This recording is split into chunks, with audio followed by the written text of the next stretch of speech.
Okay, greetings, brothers and sisters. Just a brief intro here. Um, I guess I want to talk about the ticks first. Our dogs are getting like crazy amount of ticks. There's this thread going around that people are saying they're dropping ticks on farm country to promote the new Lyme disease vaccine. I don't know how that would go. Like people are saying boxes of ticks. I'm not sure. I haven't seen all the different theories or whatever, but I know that this is going on. And my wife has been taking ticks off our dogs when we go for a walk. And there's just like I should take a picture of it, but there's sometimes she takes like 20 ticks off of them. Right, it's just crazy amount. There's all these ticks in this. She has this water thing. She puts them in like a little whatever they call those things. Those white cups where they cook like creme brulee, like that shit. But then she was talking to people at work, and they said this is the worst tick you ever. Like there's just we live in farm country. There's farms around us, rural area, and there's just the worst ticks. And again, I don't know like the Lyme disease vaccine. I'm not all that aware of this stuff, but like this is like a bumper crop of ticks. A couple of years ago, we had a crazy amount of dragonflies, and there was videos of hundreds of dragonflies on beaches. People were putting up like just there were swarms of them, and we see this. Sometimes we get more grasshoppers. I mean, there's been a decrease in bugs overall for a variety of reasons, but we sometimes see that there's like a huge population surge. Of course, we know about cicadas and things like this. So I don't know what's going on. I don't know if you guys are noticing more ticks, but it's crazy. Like we were going for a walk and we saw in our dog three ticks just walking on our, three or four ticks walking on our dog, just crazy, right there when we were out in the field, right in pasture. We have a pathway, but the dogs go into the grass area, right? Okay, so I just went and watched a tick the life cycle. I was talking to my wife about it. And I've long suspected that Lyme disease doesn't come from ticks, right?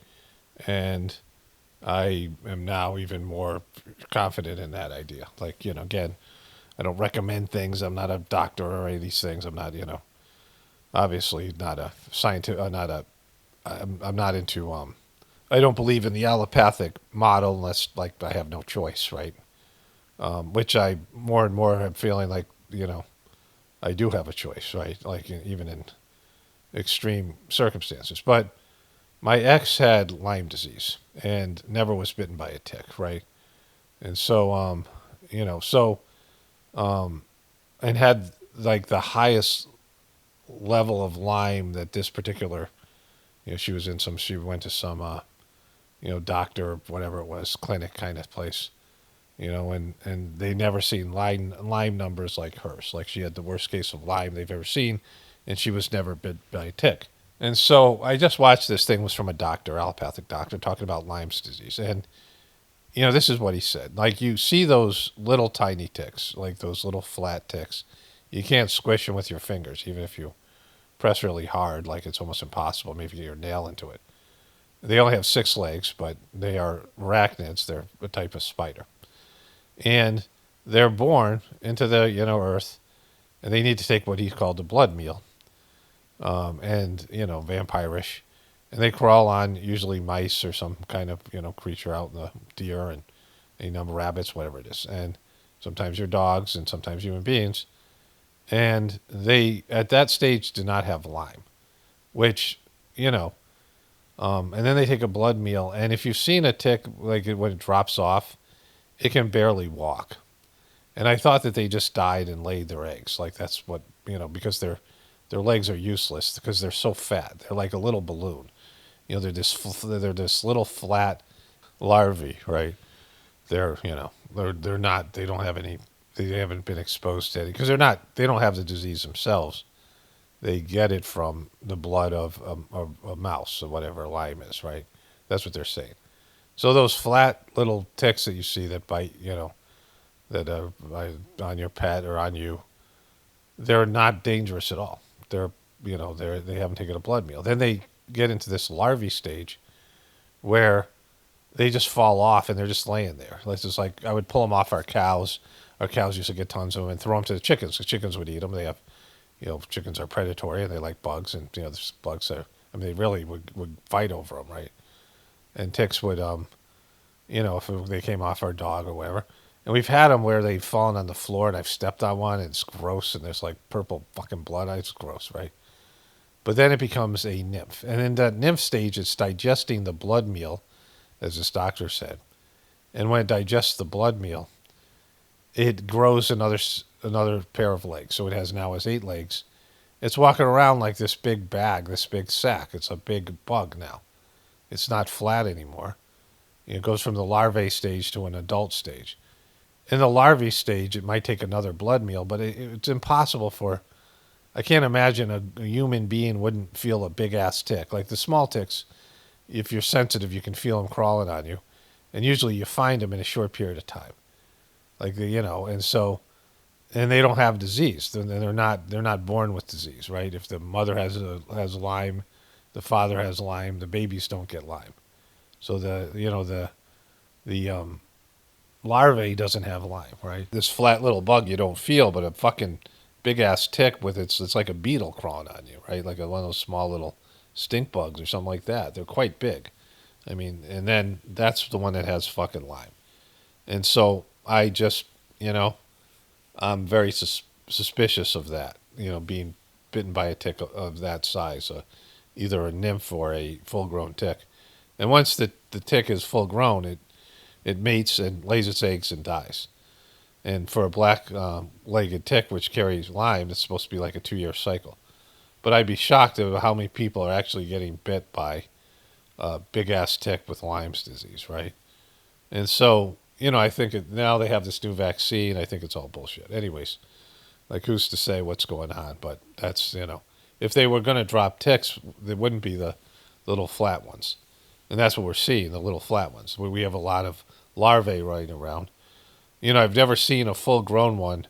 Like I've seen the one that's fall off, but I've never seen a full-grown one in nature.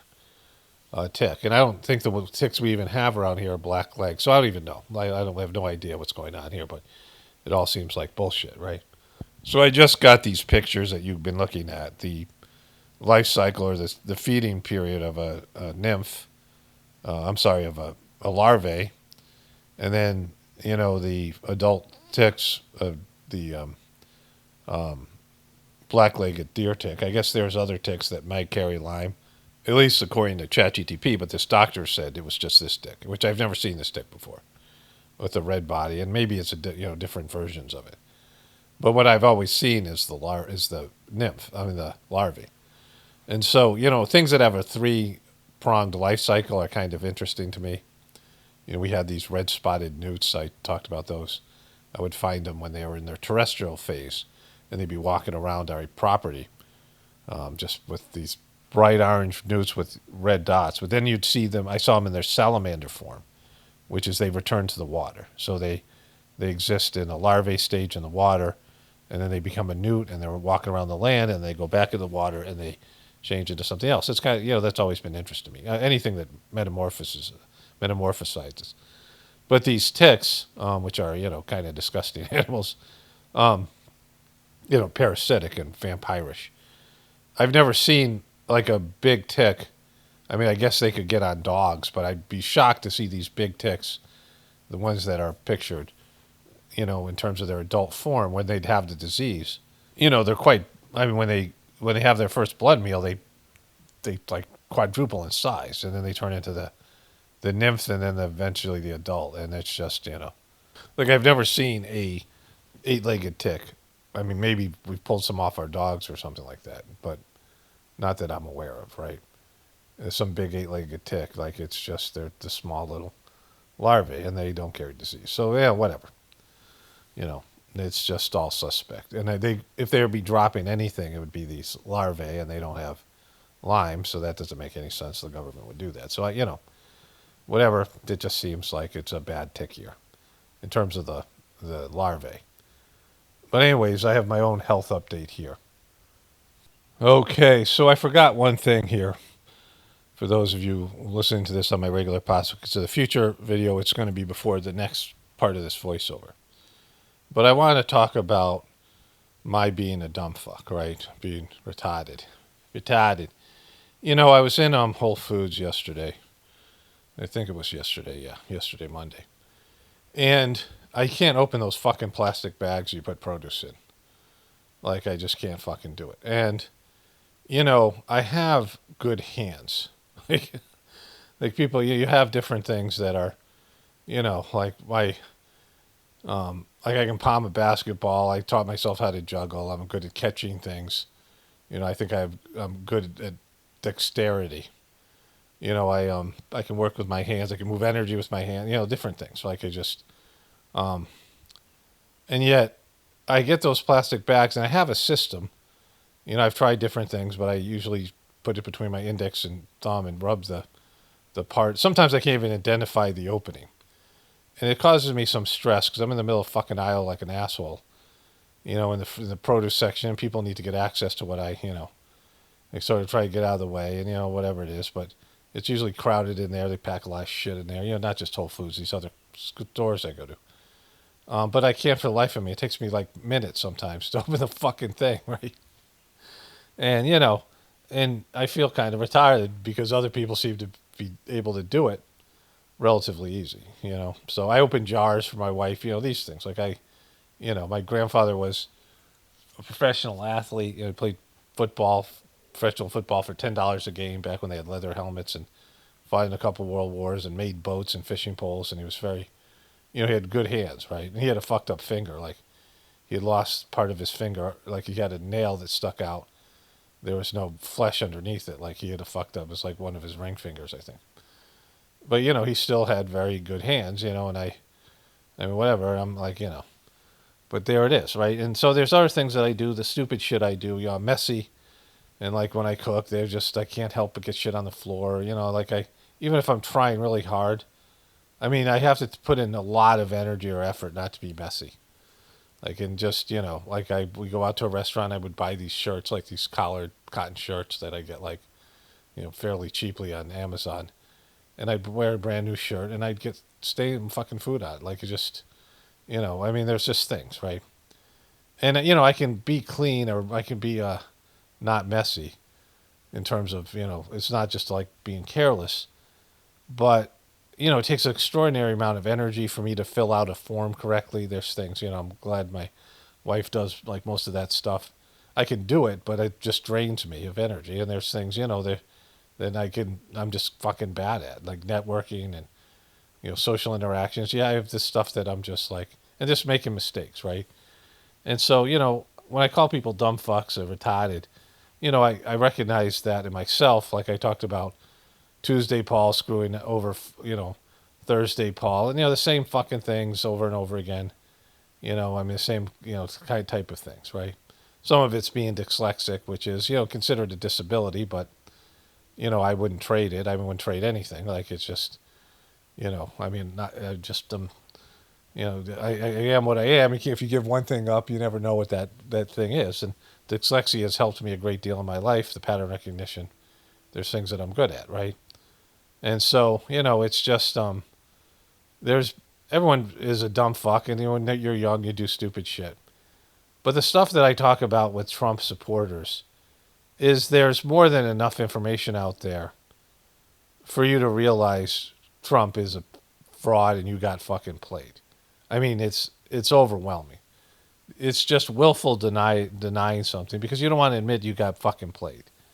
It's all about pride and the inability. It's also there's so many right wing people that believe their view was so correct. These MAGA dumb fucks, and they were full of shit and they didn't know it. And they finally had somebody who spoke to them. And Trump is never in a way that he clearly isn't a Christian. He clearly isn't a Republican. He clearly isn't a blue collar, salt of the earth type of, USA patriotic American that he claim, they plays for these fucking dumb fucks, right?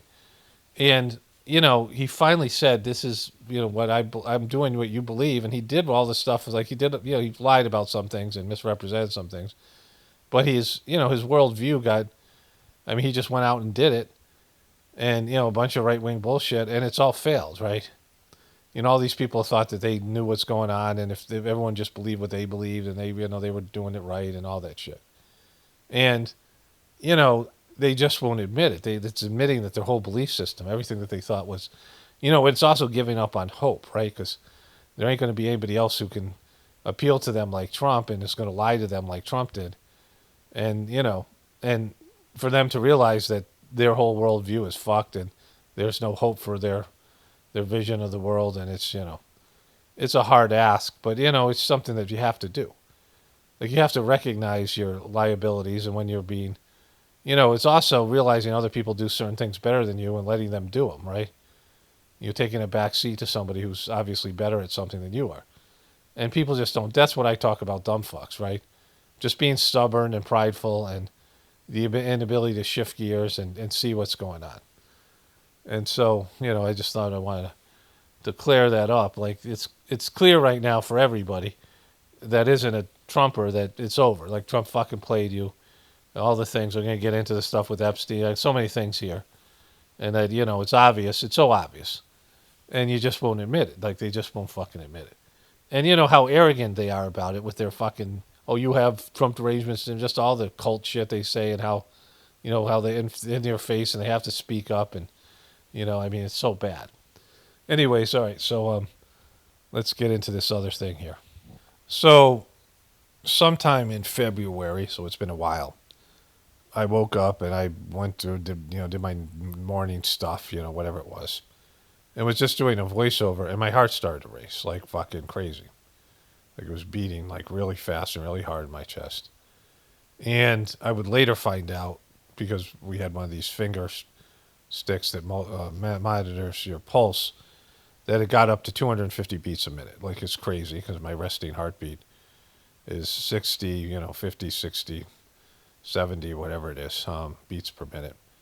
And then, whatever. And it wasn't like I was just relaxed. I'm very relaxed when I do these videos. And it went on for a very long time. And, I was seeing this holistic chiropractor at the time and taking blood work. And, there were some negative indicators for my heart. Like, there was no heart damage, but there were some issues. I was having ever since I had COVID, I've been having irregular heartbeats and there's been issues, right? COVID really fucked me up, and I had it 3 times and whatever. And so, I'm 62 and I haven't had any major health issues, but this was concerning, and it happened 2 more times, and it was just always there. And anytime I went somewhere, I was worried I'd be driving and my heart would start fucking racing. I mean, it was a real bummer. And, after the 3rd time, I was so exhausted. I was like, I don't know how much longer my heart could take that. It was like it did it for like 45 minutes.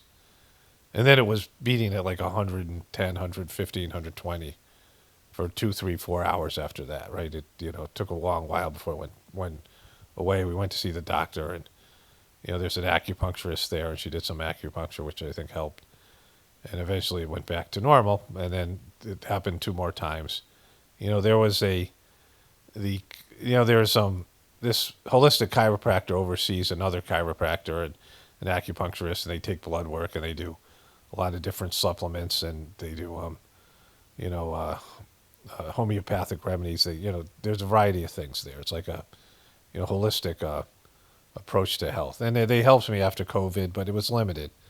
But set me on the right path to regain my health, rebuild my health after COVID, and I've been feeling pretty good for the most part the last couple of years. I've kind of had I walk about anywhere between 4 or 5, depending on the winter or the summer, 7 miles a day, whatever it is, sometimes 10. We're active. I do a lot of things around the farm. I would do farm work every day, go for walks with my dogs and things. And then I have done some sort of exercises. I'm doing this these rebounder thing, and I've been feeling pretty good, and whatever. So I was kind of stunned by this thing, and it's all but gone away. Like, last night I woke up and I felt kind of weird. I've lost anywhere between like 18 and 15 pounds. It fluctuates. And it's, I've been feeling kind of mostly good. I mean, the heart thing, I feel like, whatever was going on, it was somewhat weight related and some other things, right? Just in terms of like, the COVID stuff and the rest of it. And so I've been feeling good. And I thought about this in terms of Saj Marg, and I want to, the meditation that I do. The this is going to be a separate video on the Gratefulness Meditation channel. And in the Sajmark tradition, you take one step towards God, and God takes one step towards you. Like that's there's this idea, and God's steps are a lot bigger. And so we do the meditation, we do the practice, but it's more just to show cooperation. Like I've noticed this, and it's not just with spiritual gain, but it's also with health. Like it's a system that magnifies your positive contributions. Like anything that you do to be a more spiritual person, anything you do to work on your health, anytime you sacrifice something, give something up, you show a willingness to change, immediately the results are there. Like, for me, it was losing weight. I had always had trouble eating at night because I developed this pattern. And when I worked late at restaurants and at the treatment center and things like this, as an adult, young adult, I just started to eat at 10, 11 o'clock at night. And, I have a very fast metabolism. And if I didn't eat, I couldn't sleep. And I try, whenever I've lost weight, it's when I've been able to not eat at night. But you also have to sleep to lose weight, So I was able to do that. And I've, just eating less. Because being bloated, like my stomach would bloat and, it would cause pressure on my chest. And that usually would cause the heart stuff. So, I got that under control. I'm not bloating. Like my stomach was I woke up bloated last night, but I went to bed, I didn't eat anything. Now I eat maybe like an apple and some cheese before 10 o'clock at night. Something light, if, anything. But either way, I don't, I've been eating less and, there's times I'm hungry, but it's kind of feels good. And as long as I don't get weak and stuff. And, it was an effort. Like I put some effort into it. And the results are there. Like, I immediately have seen positive results. And it's something, I've seen over and over again with the meditation, that it's, more about cooperation and showing a willingness, to participate in a positive way. And the rewards for the participation usually far exceed the amount of effort that the person puts into it. So anyways, those are the things I wanted to begin with here, the tics and my health. But, I feel kind of great, and we're going into summer now, and, spring and summer and these things. And, yeah. All right. Let's move on to the other stuff here. Okay. So my wife and I had not gone to our holistic chiropractor. It's a model of medical stuff approach. I'd lost 15 pounds, and my heart hasn't been bothering me. And, I want to get some, I like going to the acupuncturist and some of the other things. And, we go in there, and there is a person that does what they call traction. It's like somebody who does various things. There's a lot of older people in there who have limited mobility, and, this woman, upbeat, my wife and her really get along. She's really an upbeat person. And she was doing some stuff to do with my neck, and she wanted me to sit up and, to look at my posture. And she said, wow, your posture's gotten so much better. It had been about 3 weeks since we'd been there. We traveled a little bit, and we were, we just missed a few. We were supposed to go once a week, and we haven't been. And, I've been doing this thing where I put my legs up in the air on the wall, and then there's this pillow was supposed to sort of correct your neck posture. And I used it before. I had it from 4 years ago when I got COVID. And I've been doing those two things. And I've been stretching my, the upper neck. But she was surprised at how much better my posture. So of course I lost some weight too. So there was some, good news there. And then when I went to the acupuncturist, it's a Chinese lady. And really nice lady too. She's, very, my wife and I think that she's the best person they got there. Some of the stuff with the acupuncture, just it puts me in a meditative state. And, she puts the needles in and then just leaves the room. It's a nicer area than the place. And she had been taking my pulse. And one time I went in there and my heart was racing. My pulse was probably around 120. And she took my pulse, and she said, "How you doing?" I said, "Well, with the heart thing." And I said, "Well, my the rapid heartbeat has kind of gone away, and I just once in a while I have some, like my heart skips a beat or something like that, erratic, whatever. But it's way better." And she was like, took my pulse, and she said, "Wow, your pulse is like good. It's like not even there's no problem at all," which is good, because there was that. So a little bit of confirmation. There's some more things I was going to talk about, but maybe I'll talk about tomorrow. It's kind of late here. But that's like I said, my health has gotten a lot better, and I feel positive about that. And it's like I was saying before about the whole thing to do with Saj Marg, and I actually talk about it at the end with the voiceover, so I'm not going to talk about it here. I expand on what I was saying about where you put some effort in, and the returns are really, I mean, in terms of what you get back, it's amazing. Anyways, let's get back into the other stuff here. Okay, greetings, brothers and sisters. I'm just putting up my video for today. Today's Monday, the 20th. I'm putting up my Tuesday video, and this will be the Wednesday video that'll go up at 2 o'clock. I might put some things before this clip, because, who knows what's going to happen between now and then. But this is somebody that in the comment section they're calling Larry Loomer. It's a blonde Laura Loomer, and she's flirting with a guy who seems to be maybe, I don't know, not somebody who shares her belief system, and she's draped all over the guy. It's kind of hilarious. Your hair and your eyes look so good. You're like beautiful. Thank you. You're like an Aryan degenerate goddess. Thank you. I love it. Thank you. You're Aryan too. I know, but I'm Jewish. It's okay. Because you're such a cutie. Don't mess my hair up. God damn it. Fix it. Fix my hair. Did you fix Okay, so, he's getting loomered. it? I did. But like that picture you posted on Instagram recently when you got like reinstated on Facebook was so hot. Like, seriously. I appreciate it. It's so good. It's a good picture. Your skin and the Nazis hate me. It's fun. The alt-right people want to put me in a gas chamber because they're obsessed with the Jews. I think they're just memeing on you, but it's okay. It's okay. all right. I don't care. I love it. She loves it. She loves, like, when people want to put her in a gas chamber.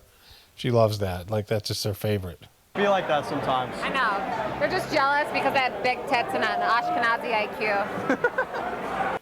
They're just jealous because I have big tits and an Ashkenazi IQ. Nobody's jealous of those two things, right? It's your obnoxious personality, and it's your, her face, her inhuman face. I mean, it's mostly your personality. Like, she could have a face like that and be a real gem, but probably not. Yes, that's what it is. Yeah. You got it. Anyway, next time you're in New York, let me know. We'll hang out. Bring your girlfriend to New York sometime, and we'll all hang out. We'll go to like really cool restaurants and hang out, and we'll have a blast. Yes, I will bring my girlfriend. Yeah, I want to meet. What, Becca? Like, he's in a defensive position. Like somebody who's, like, wants to get as far away from her as possible. Yeah. Becca. Yeah. These guys are watching here. She's so sweet. You remember? Yeah, of course. Yes, you'll meet her. You guys are so sweet. I hope it works out because, like I said, I know it's all an act. Like, I know everything you do on Twitter is like so fake and not real. This guy's like, what the fuck, right? But, Yeah, like, it's all fake. It's so sweet that you and your girlfriend have been together for 3 years. I love it. I know, it's all an act. Do you know something? Like, I'm gonna tell you a secret. Like, do you know so many people in this movement who preach trad life are like fucking people on the side and like cheating on their partners? That's like, so bad. Like, they're not even like really trad life. Such like, scum. like my ex is like dating somebody who's like super trad life, and she was like fucking my boyfriend while we were dating and like ruined our relationship. And I act like it's okay, but like it's really sad because like I love. Like, just, like, look at this. Like, he can't get far. Look at this. I mean, just, it's like monstrous, right? Like, what a ghoul. Sad because like I love when people like keep, tradition in their relationships. Yeah. Like, there's no reason for her to have her arm on him like that, right? Like, I mean, she's obviously drunk, but holy shit. Like, it's just, I mean, ick. All right. So the comments, an attractive woman heavily flirting with a pussy man seems his loss. Attractive woman. What are you smoking, bro? This is my favorite. This is her going off here. People posting this. I remember this was something funny here. Those of us who have been silenced have actually taken legal action. Oh, I don't think they get it's a total war. I want people to actually do something. Okay, we need your money. We need your support. Help fund my lawsuit. Give me some money to fund my lawsuit. Give me some money. Give me some money. Give me some money. But what are they doing? I want to know what people are actually going to do. My life is ruined. Does anybody understand how ruined my life is? You know, like the majority of people are kind of happy about that. I'm sick of it. I don't want to listen to people tell me that I'm a conspiracy theorist. They don't know what it's like to be me. My life is ruined, Alex. So there was that. It's a gem. This is called Getting Loomered. Yikes. Who is this guy in the video? No clue, but he's clearly being harassed. She loves this one too. Judging by how he is turning his head away from her, she's probably has the worst case of halitosis ever known to mankind. You wouldn't take this home. Come on, man. Who wouldn't? You wouldn't take this home? Come on, man. This is what Loomer looked like back then. Given the fucking devil's horns, the devil 666 sign. All right, that's enough of Loomer. Okay, apparently Mark Levine is getting desperate here. What do we to make of all this? Well, war isn't outlawed under certain circumstances. Peace is preferred, love is preferred, conciliation is preferred, right? Negotiation is preferred, diplomacy is preferred. But there's evil. The Bible recognizes it. There's evil. Like, how do you think you're on the good side?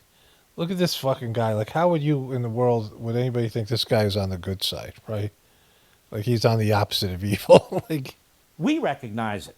But there's also this. Revelation 19:11 through 21 describes the second coming, the ultimate war. As has been written, as others have written, Jesus judges and makes war, quote, with justice. It's going to be bloody. I'm quoting. The birds will eat the flesh of all those who oppose him. He will conquer completely and consign to a, quote, fiery lake of burning sulfur. This is in Revelations. So taken together, what do... Yeah, so he's a guy who obviously doesn't love Jesus or like Jesus or think Jesus is anything because he's, talking to a Christian audience at Fox News, quoting the book of Revelation, like it's how desperate they're getting, right? Like the ceasefire is already fucking in shambles. Trump is either going to make good on his threats or he's not, and then we'll see what happens after that. But that's where we're at right now. Okay, so it is Tuesday, April 21st. Let's begin here. On April 13th, 2026, a federal judge dismissed Donald Trump's $10 billion defamation suit against Wall Street Journal and its parent company, ruling that the complaint failed to prove the paper acted with actual malice regarding a July 2025 article that he ties Jeffrey Epstein's U.S. District Judge to his ties with Jeffrey Epstein. U.S. District Judge Darren Giles noted that the paper included Trump's denial of a report which he signed a lewd birthday letter. The lawsuit was dismissed without prejudice, allowing for potential amended filing by April 27, 2026. Okay, so remember this picture? This is the picture. This is why Donald Trump is so upset, right? So I'm going to review it because it's very important. It ties to the Charlie Kirk assassination. This is liberals that brought up people, not just Jeffrey Epstein people. They brought this big birthday car out to a terrific guy. Remember, he said that about Jeffrey Epstein. Because Trump is Jeffrey Epstein. Like, he wasn't just pals. He wasn't deceived. He wasn't like an associate. He wasn't any of these things. He knew what he was doing. He said Jeffrey Epstein was a terrific guy. He said he liked beautiful women as much as Trump, and he liked him on the young side. Like, that's all you need to know. And then Trump's many proclivities, the beauty contest where he went in and when he bought those beauty pageants and he would go into the dressing room of teenage girls and they were supposed to fawn all over him. They were told by his staff that they had to fawn all over him, and he, laughed to to Howard Stern that he got to because he got away with going in there because he owned the pageant. He had to inspect the girls, which was like fucking crazy, right? It's a sexual assault. And just all the other things. Cheating on his wives, his first wife saying that he, raped her, this in their divorce filings. I mean, there's all these things, all these women's accusations, grabbed by the pussy, all the stuff he said. Trump is a fucking creep when it comes to this stuff. And there's so much evidence. I have a whole long thing there of all these things. Maybe I'll put it in this video. It's like an hour long of just all this stuff that he's done. So there's that part, right? And so, and what he said here, voiceover. There must be more to life than having everything. Donald. Yes, there is, but I don't want to tell you what it is. Jeffrey Epstein. No, this is Trump's imaginary conversation they put there. So Ghislaine Maxwell asked everyone to, all his big friends to, it was like his 50th or 60th birthday or something, and asked them to write these cards so that he would have a book that she would put together and give to him, like a sentimental book of his proclivities. And the book was full of, which we'll get into, gross, like pornography type stuff, right? Nor will I, since I know what it is. We have certain things in common, Jeffrey. Yes, we do, come to think of it. Donald. Enigmas never age. Have you noticed that, Jeffrey? As a matter of fact, it's clear to me the last time I saw you. A pal is a wonderful thing. Happy birthday. May every day be another wonderful secret. Donald J. Trump signed by his thing and is like basically by her pubic hair, right? So it's a figure of a naked woman, and he's saying these things to Jeffrey Epstein, right? And so what happened was they released this saying that they had been given a copy. The Epstein estate had this book, right? And it had letters from a lot of powerful people, but no one more than Donald J. Trump. And they published this and showed what it was. It came out, and Trump went ballistic and said he was going to sue him for $10 billion, right? Just like Kash Patel is suing, whoever he's suing now, the Atlantic, for $250 million for, getting 10 sources around him to say he's a drunk. I mean, people work with him, right? 10 people work with him, say he's a drunk, shows up late. He panics. He thought he was logged out of computer, and he panicked, thought he was fired.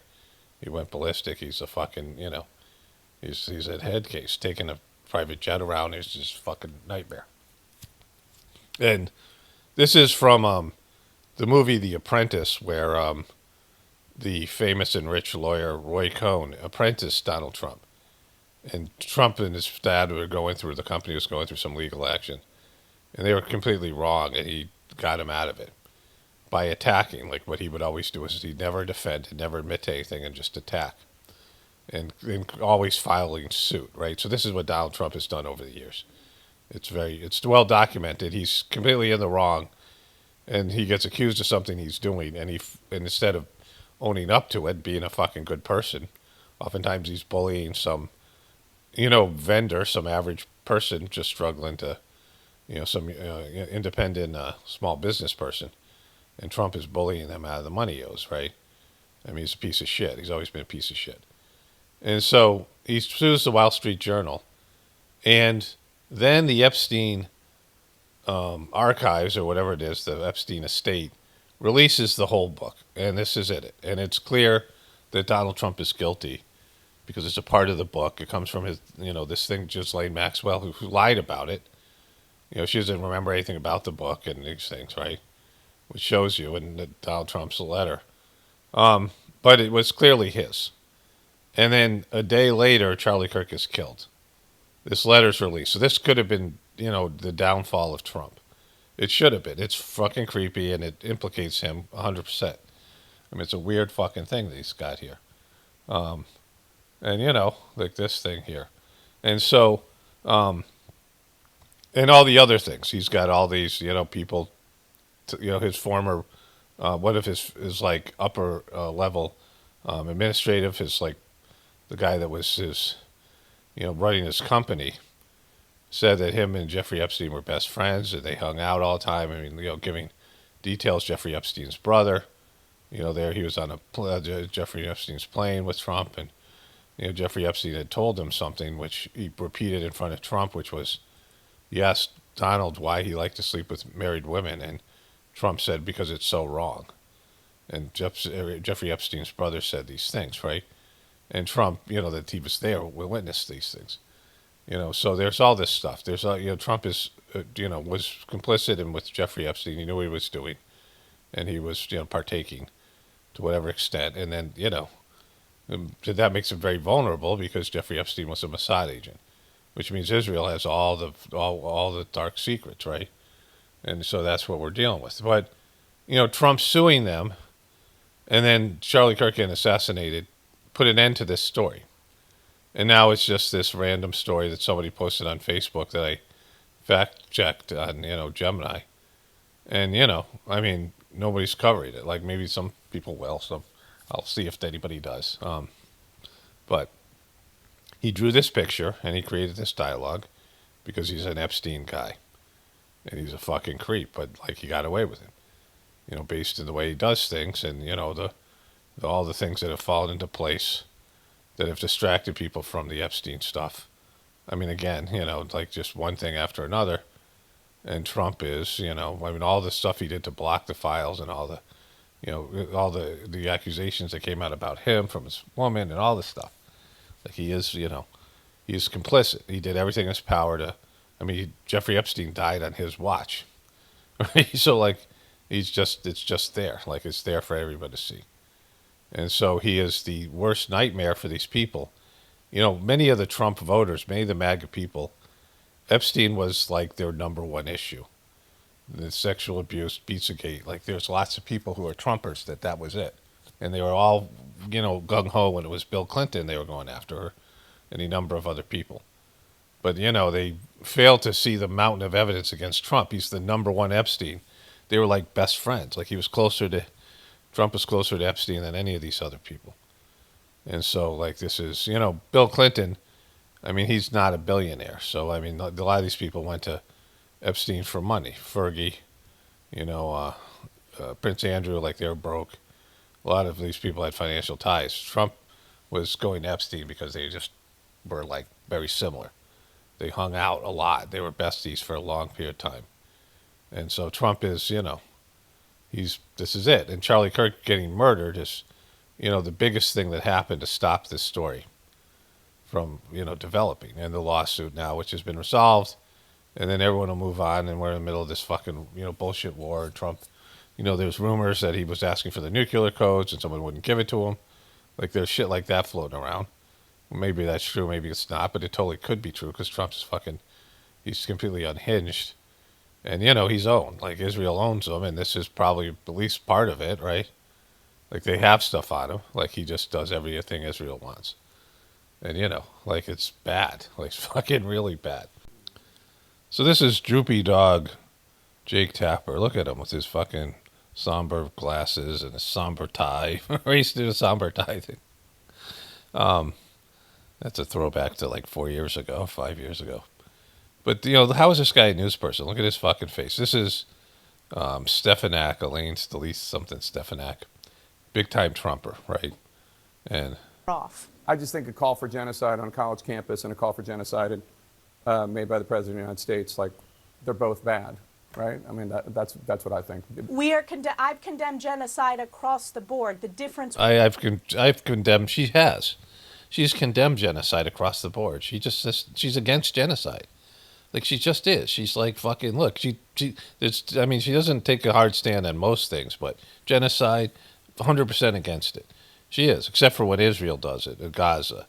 Then it's not genocide. But, other than that, and when America does it anywhere, but when it's any other country, it's like some country like Iran, yeah, genocide, she's against it. With those university presidents is they couldn't answer the simple, direct question. Just calling for the genocide of Jews. President Trump didn't call for genocide, Jake. You were He didn't call for genocide, Jake. Putting those words in his mouth. He is engaging in diplomatic back and Your forth. entire And what did it do about the civilization will Iranians die? to the table? And we should it's the terrorist regime, Jake. He's targeting the terrorist changing regime. his words. You can continue the decades long. Okay, so no one says they're committing a genocide. Like, that's the first rule of genocide. You never say genocide. You say something like it's the terrorist regime. What Trump said and threatened was he was going to take their civilization back to the Dark Ages and it would never come back again. He was going to destroy all their critical infrastructure, all their bridges, water plants. He was going to kill millions upon millions of people and kids. And, like, this is, basically dropping a nuclear bomb on them. I mean, the equivalent is what he was talking about. And this cunt, this MAGA cunt, after, like, this, read the room like it's over, right? It's just not going to end well. Trump can't get out of this fucking war. Doesn't matter what you say to people. Like, people have no say in this. Like, this whole performance, the show, means nothing. Like, real shit's going to happen. Real economic collapse. He can't get out of this thing. Israel won't let him off the hook. He's still kissing their ass for, the Jeffrey Epstein stuff. And Iran has got him with the Strait of Hormuz and other things. They're going to close the Red Sea soon. They're putting a clamp on the energy flowing out of the region, which is going to fuck up the whole world, right? It's just there for everyone to see. But you're adding genocide. That's not what we should. It's the terrorist regime, Jake. It's a terrorist regime, Jake. Like, you can call anybody a terrorist. Now, Iran did not do anything to America. And American CIA went in and took out their leader, Mossadegh, who's the kind of leader they wish they had now. Everybody wishes Mossadegh was the leader, like somebody like him. It was a modern country. And it was, it just wanted to take 50% of the profit from British Petroleum, who was taking 80% of the profit of oil. They wanted to split it 50-50. And because of that, foreign country, British Petroleum, and, Israel, because Israel's always been a part of this. This is in the 1960s. They got rid of Mossadegh. They had him arrested in his own country. Like, they propped up these people, the civil unrest. And, it was a country that was, he was a moderately democratically elected leader. And the CIA admitted to this. Like, they almost never admit to stuff 60 years later. And then they put in the Shah of Iran, who was bloodthirsty and lived, like, large. The Shah, he was like a king he was killing all his enemies. And it was a rebellion, and now we got the regime that we have, right? They have the regime that America created. So America did that. That was like fucking, fucked up their whole country. And for no reason. It had nothing. They didn't do anything to anybody. And, since that time, this is the regime you have. And so to call it a terrorist regime when you did terrorist shit to them, you took out their leader, like fucking arrogant pricks, which the CIA, does evil shit like this to keep our country going. Like, I don't know if this is, the CIA is doing evil shit all the time to keep America, not just the CIA, America, intelligence community and military has to do shit all the time to keep this system going, right? Evil shit. And, that's why, I understand that, they're doing evil shit, but without them doing evil shit, the system wouldn't keep on going, right? Like, it's just a different perspective. But to call them a terrorist regime is silly. It's like, we don't have a terrorist regime. We have the #1 military. We export more deadly weapons than anybody. We are causing pain and suffering all over the world. And then economic weapons that we use, right? And then, taking other people's resources and, in a miserable country with miserable fucking people that stuffing their fat faces with, whatever. And so, like, we're not the heroes. This isn't some, like, bunch of bad guys over there. They're not good guys. They're bad guys, but they're no less, they don't have as much power and influence as Israel and America does. And they're not doing as much evil shit. And so they're actually better than America. It's just the way it is. It's like, you can do the math, right? But you can call anybody a terrorist and then make up an excuse. This is abuse 101, right? Targeting the terrorist regime. His words. You can continue the decades long.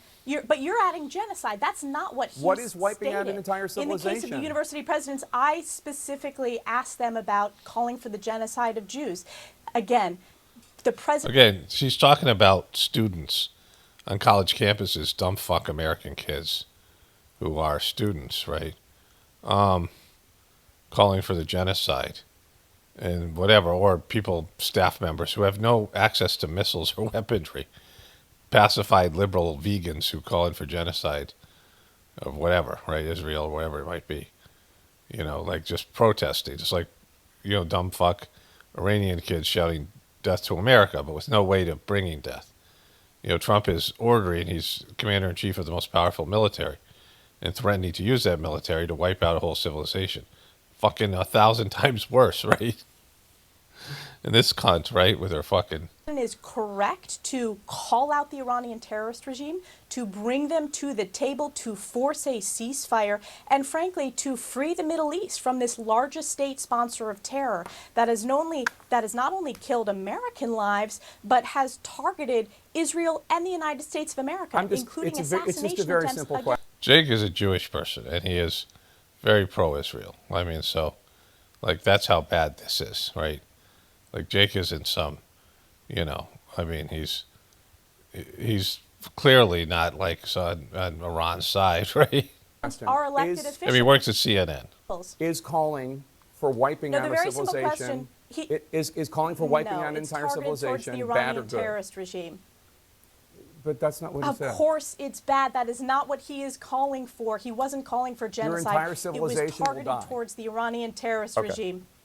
All right. It was targeted Agree towards to the Iranian disagree. terrorist regime. Agree to This is disagree. The typical book CNN. This is typical CNN. Okay. If you want to compare the President of the United States to the university presidents who failed to call for the condemnation of calling for the genocide of Jews, that's...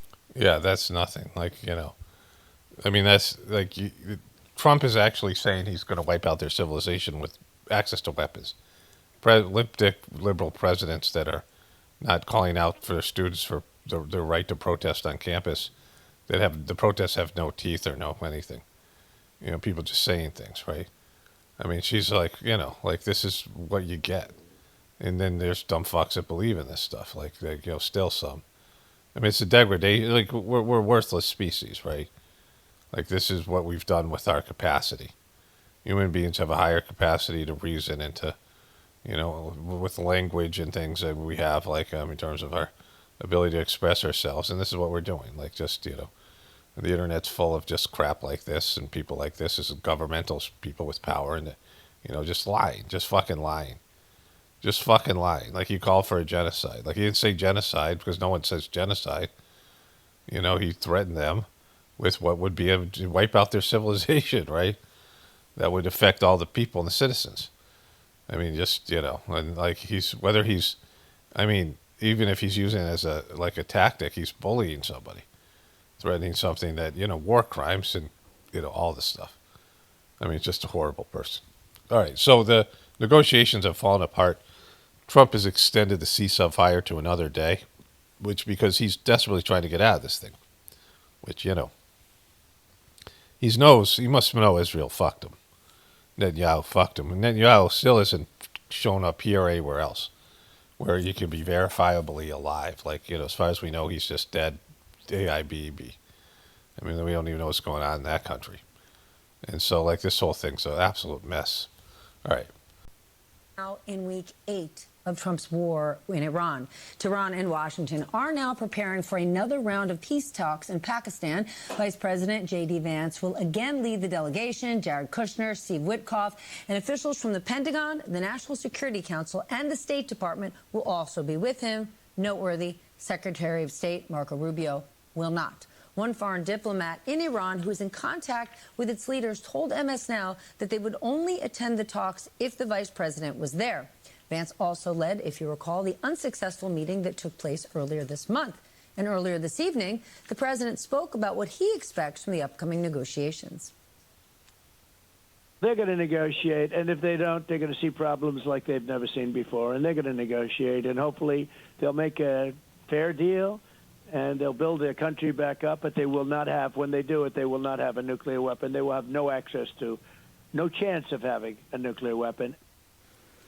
Okay, these latest talks pick up against escalating tensions in the region. Over the weekend, the two sides essentially resumed hostilities. All right, so this thing is, talking about somewhere along the line, You know, well, here, let's watch a little bit more of this. Was known as started fighting again. The U.S. Navy seized an Iranian-flagged tanker near the Gulf of Oman after firing on it, according to President Trump. U.S. Central Command reported that the blockade has redirected 27 ships since it began. As a result, Iran halted commercial traffic through the Strait of Hormuz just one day after reopening the critical shipping channel, and the 14-day truce between the two nations is set to expire on Wednesday night. Today, the president told Bloomberg News that it was highly unlikely that he'd be interested in extending it. But I want to just level set with you. We've heard a lot of things from our president over the course of the last week, and many of those things turned out not to be true. That's crazy. Really? Trump? Doesn't sound like him. Here's just a few. On Friday, he said that Iran agreed to never close the Strait of Hormuz. Again, as we just said, not true. The same day, he also claimed that Iran has agreed to everything, including an indefinite moratorium on nuclear activity and the surrender of enriched uranium stockpiles. Untrue. The longest nuclear moratorium Tehran has offered up was 5 years, and the Iranian Foreign Ministry quickly denied that they would ever transfer materials out of their country. Today, Trump repeated the claim that Iran's Navy, Air Force, anti-missile, and anti-aircraft capabilities were gone. That is not quite true either. Despite being seriously degraded by the U.S. and Israel assaults, it is clear that they remain operational. So now...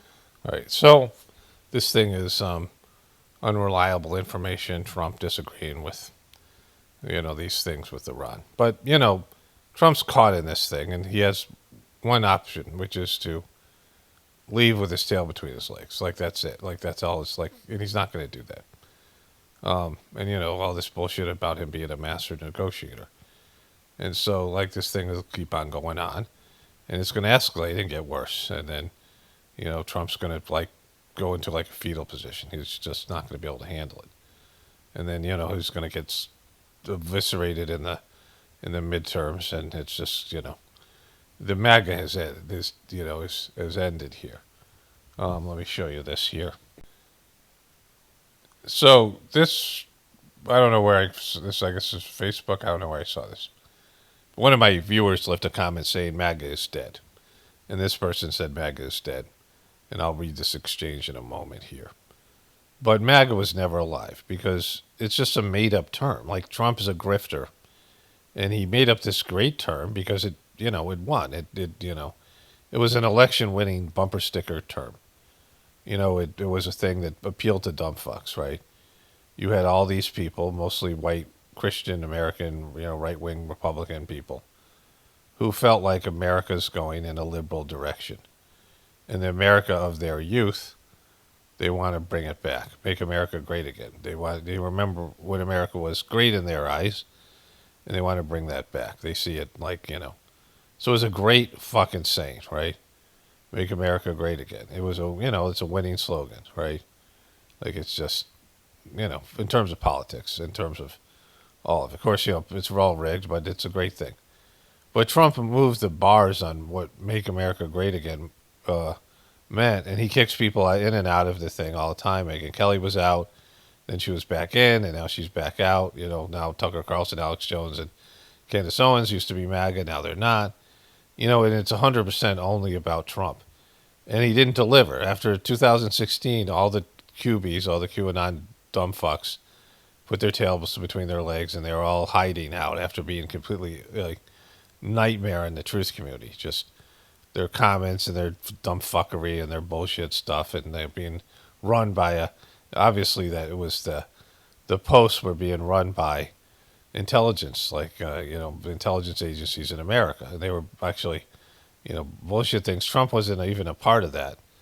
And then Trump blew that all up on January 6th and turned on them, turned on the so-called, protesters, insurrectionists that showed up. And there were all these patsies that he just got worked on the election.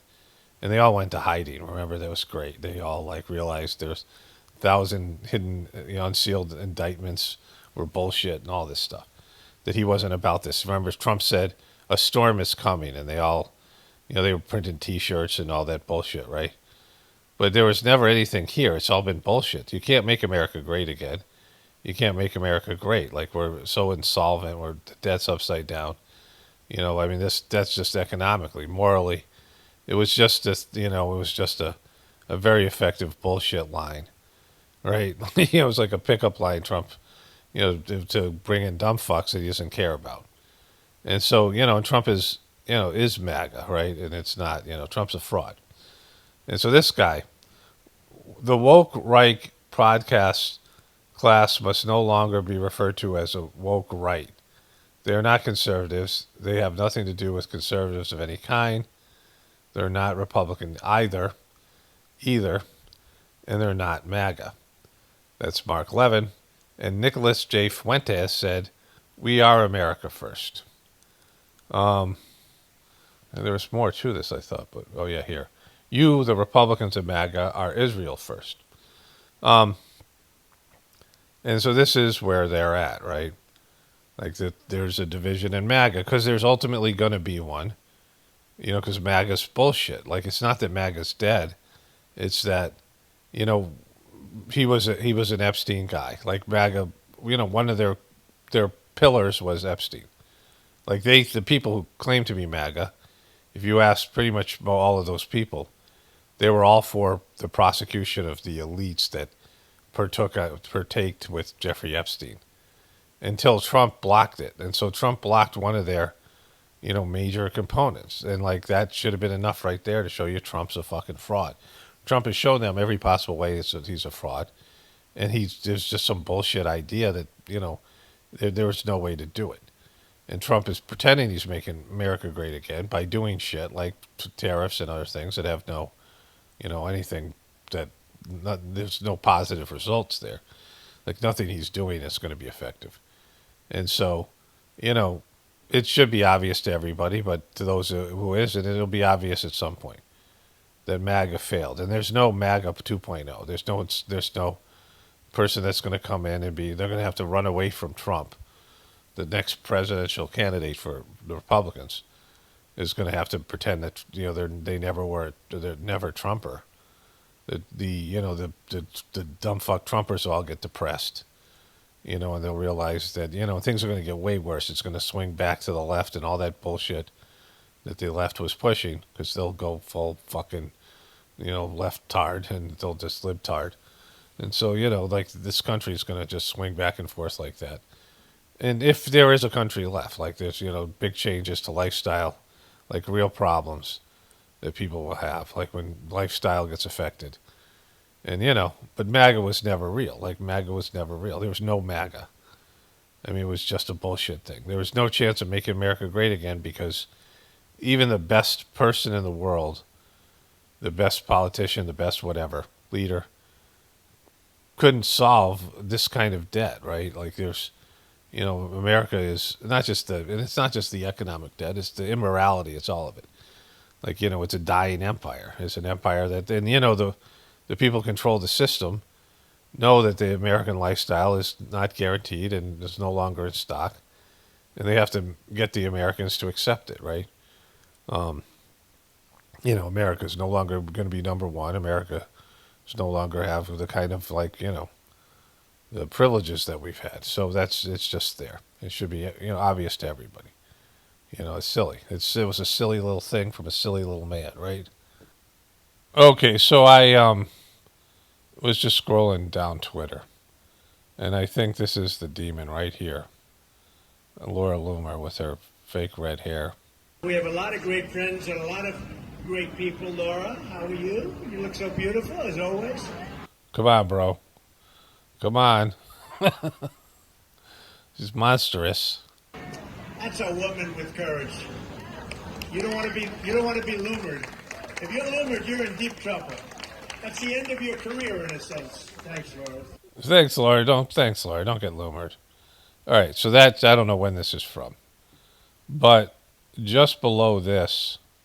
Okay, so this is Marjorie Taylor Greene, or Marjorie Taylor Brown, as Trump calls her. This lost demonic soul, Laura Loomer, needs Jesus. That's how she began it. Yeah, everyone's talking about demons, like being demonic possession. This is up for these dumb fuck. Former MAGA, fake truther people, pieces of shit, Candace Owens and Tucker Carlson, the rest of these pieces of shit, that are trying to claim demonic possession. They're demons. They're either demons or they're not, right? They're not. They haven't been. What did I say that was? Worm-tongued and like Lord of the Rings. Twin Towers, Two Towers, the Two Towers movie and book. But the sad reality is President Trump takes her hate-filled demonic advice on late-night phone calls, and look at his actions. He is raging in war that she and others demanded. Hate is murder, and a murderer has no eternal life residing in them. The Apostle John tells us in John 3:16, what does he tell us?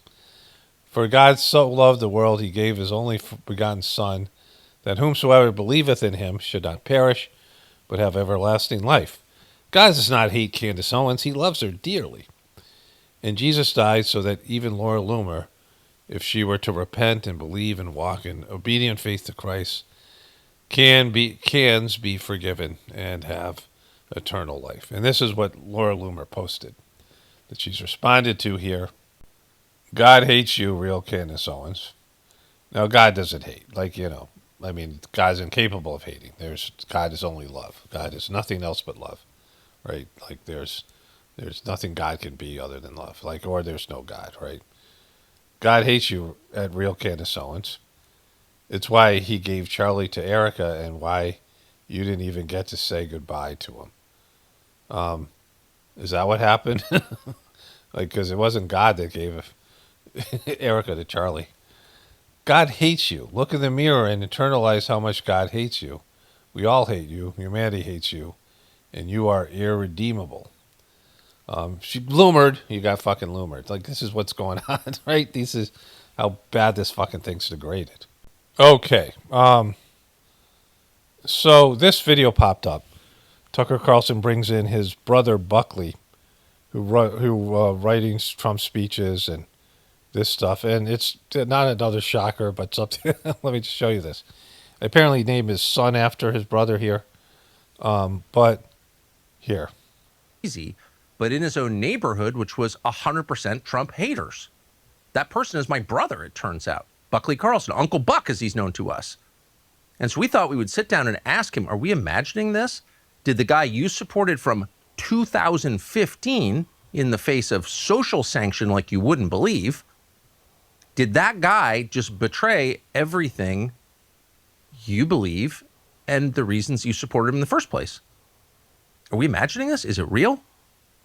Here's the conversation we had with Uncle Buck. You were the first person I knew personally who supported Donald Trump. And I remember thinking later when I thought about it, I was like, you're a lifelong resident, 40-year resident of Washington, D.C. Check. Which voted for Trump in 2016 at 4.1%. So you were in the 4% of district residents who supported Trump. And you're a WASP, and that's the group that hated Trump most. How did you wind up supporting Trump in 2015? The departure, Trump represented a departure that I had never seen in Washington. He was, first I should say, I knew him my entire life, as anybody who grew up in the 80s did. Right. Because he was I didn't know him personally, I know you did, but I knew of him as everybody around. He's gay, right? Is there any Republican who's not gay, right? There was the guy who played Captain America, Chris Evans. I always thought that he was kind of effeminate and gayish, right? But then he's very liberal. And I saw some interview he did, I don't know what it was, I don't know why I saw it, with his brother. And his brother is really gay, openly gay, very flamboyantly gay. And I don't care about this, but it's the Republicans. This is like Tucker Carlson. I mean, I wouldn't say Tucker Carlson is gay. He's married and whatever. He seems like maybe not gay, but he's a little bit metrosexual, this kind of thing. But his brother is Jesus Christ, is there any Republicans that aren't gay or don't appear to be gay or whatever it is, right?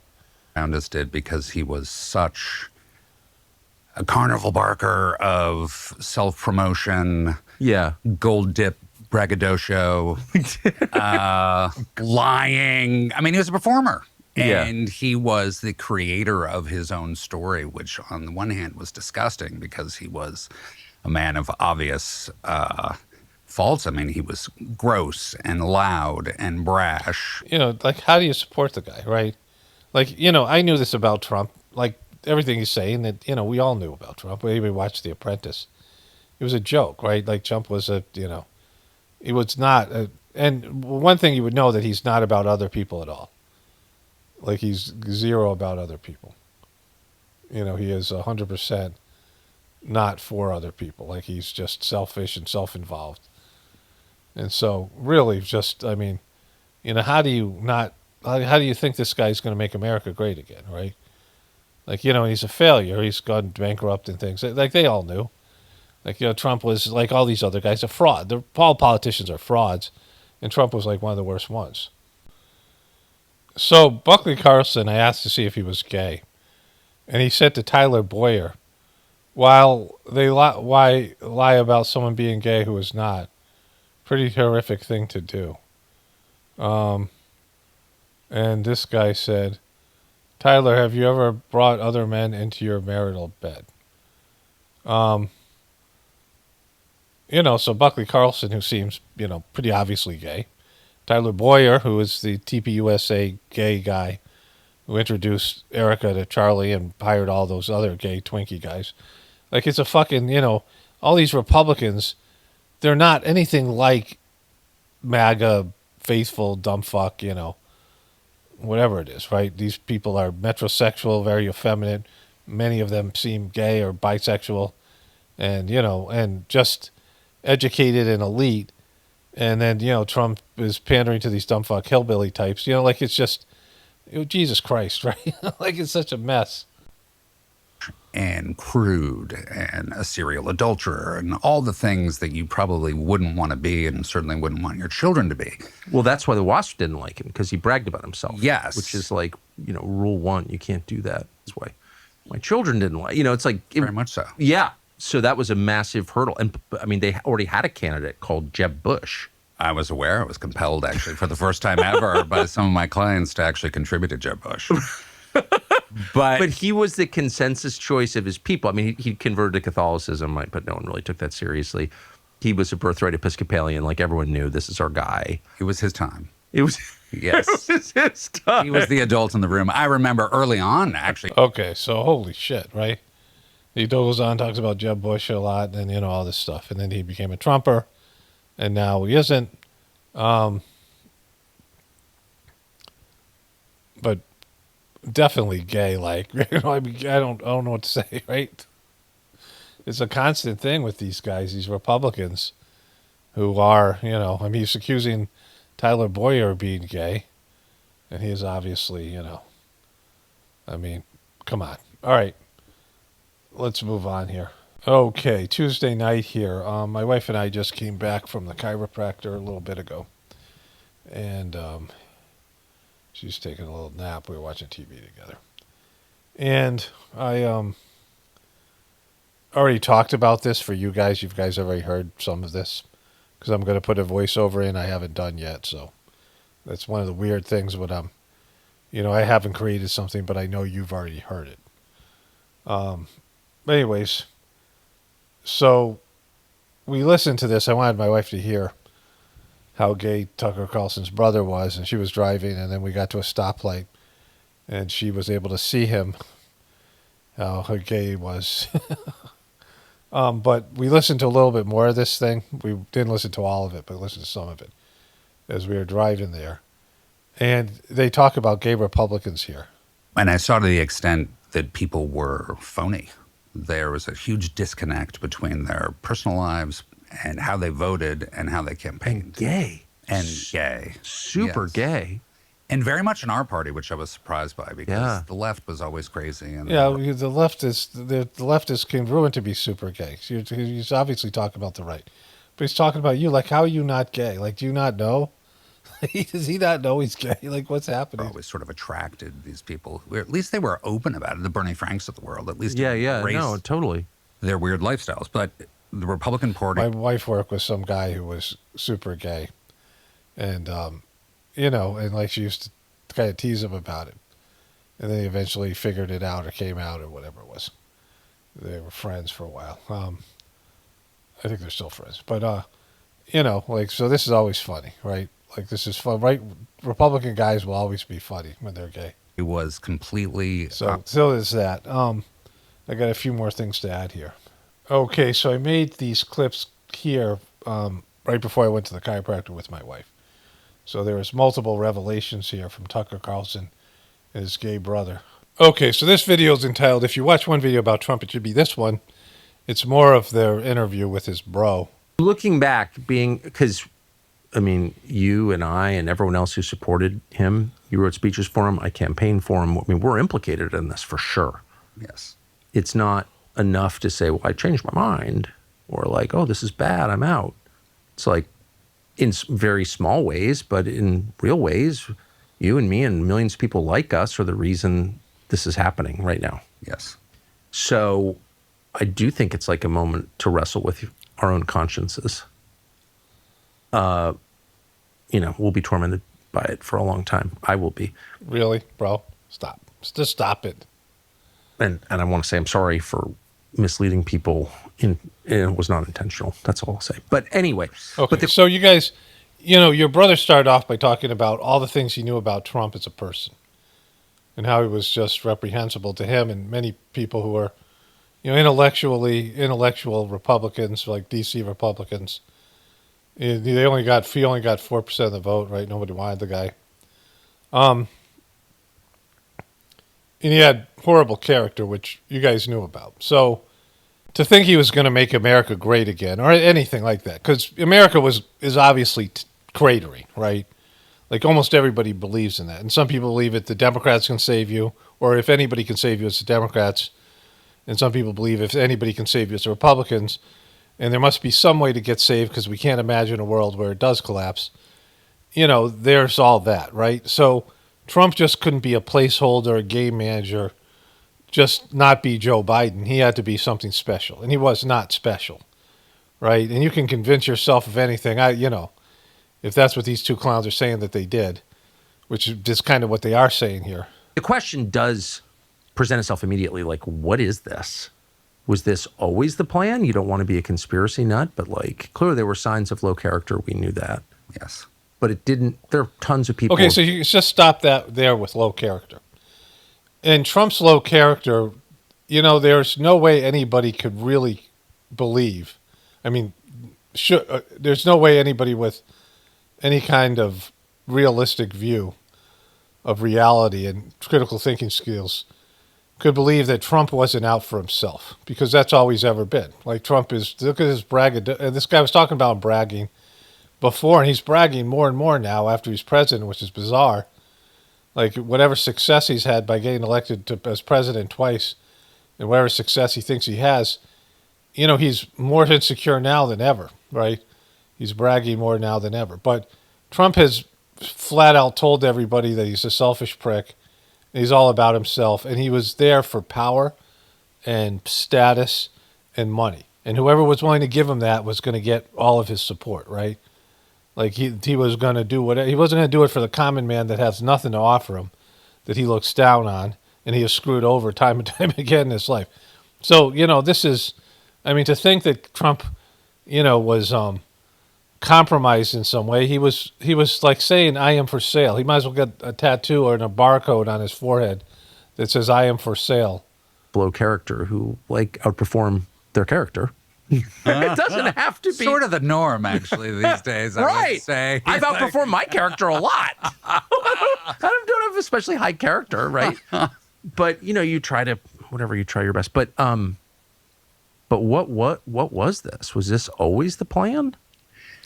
Looking back after the last year and a half, it seems like it kind of was. And it's easy.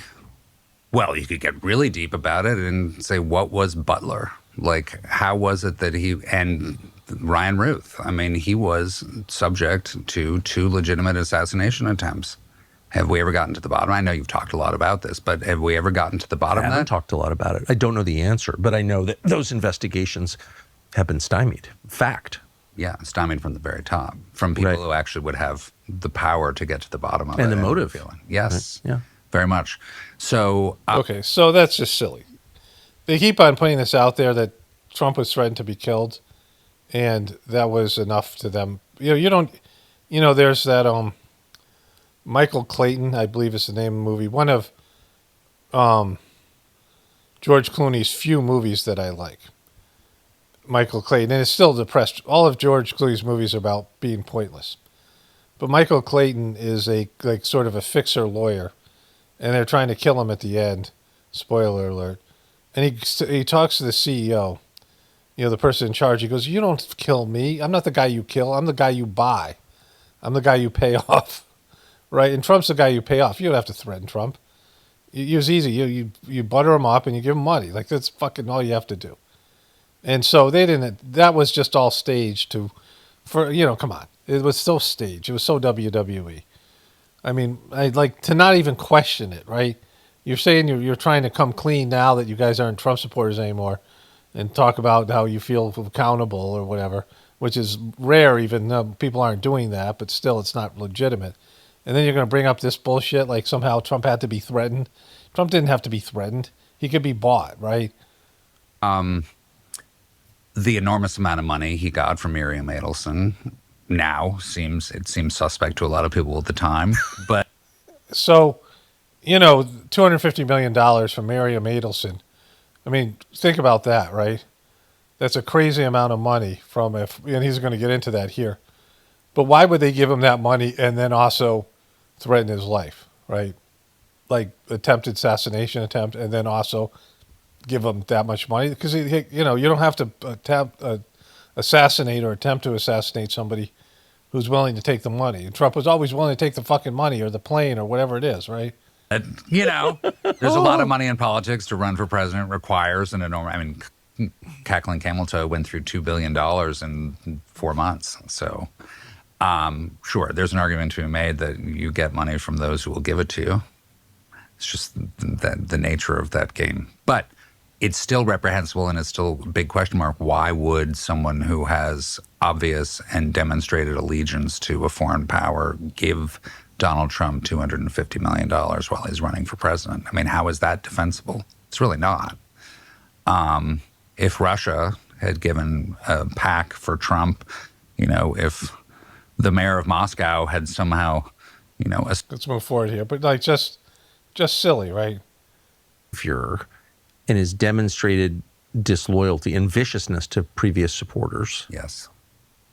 Why wouldn't he display the same lack of loyalty to Miriam Adelson? I mean, that's kind of the question. The only people he's been loyal to are the neocons and his donors.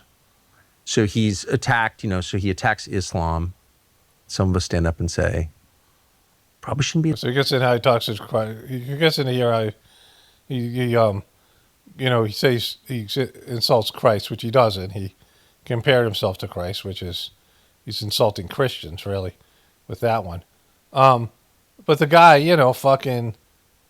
he clearly is owned by Israel, right? Like that's just a non-starter. No one needs to have to say anything about it. Well, that's how Jesus described himself, by the way. You're attacking Jesus. Yes. And he's the only president of the United States who's never put his hand on the Bible during his inaugural. Yeah. What the hell is that? Somebody just left a good comment. I don't know if I don't think I have. I just saw it on my phone. But talked about how Trump is selling Bibles, but he's, clearly not Christian, and he may be Jewish, but he's not Christian. He says he's not Christian, but he's selling Bibles. Like this is the whole thing, right? And given your views and your name and your life, like you're not hanging out with liberals. You've never hung out with liberals. Let's move forward here. Tobacco is quite expensive. So they get into smoking Camel Lights here. Very much so. Yes. How do they feel? I don't know a single person who doesn't feel betrayed, left behind, upset, hostile, freaked out about the consequence of this. Yeah. I mean, it's not a small thing, what we've done. I mean, if the president of the United States is not just I don't think of him as my protector, but he's the protector of the country. He represents. Okay, let's move forward here. You got to wonder if that's accidental. I mean, like if you wanted to destroy the country, this is exactly what you'd do. Well, the entire. Okay, so the answer is simple here, right? And none of these guys would say it, but the country can't be saved. Like, it's getting people to accept, hey, we can't provide your lifestyle anymore. I mean, it can be, there's lots of things you can add to that, but it's just that simple. Like America lifestyle is gone. We are insolvent, not only insolvent global economy, but American lifestyle is insolvent. And there's, they're going to do population reduction. There's lots of changes that the powers that be, there's a necessity for them. And there's the divine aspect where, things are going south. Like divinity is, you can't escape it. You can't escape truth. And we have a society and a civilization built on deception and lies, right? And so that, they couldn't save it. So, this is just their way. They have someone to blame it on, right?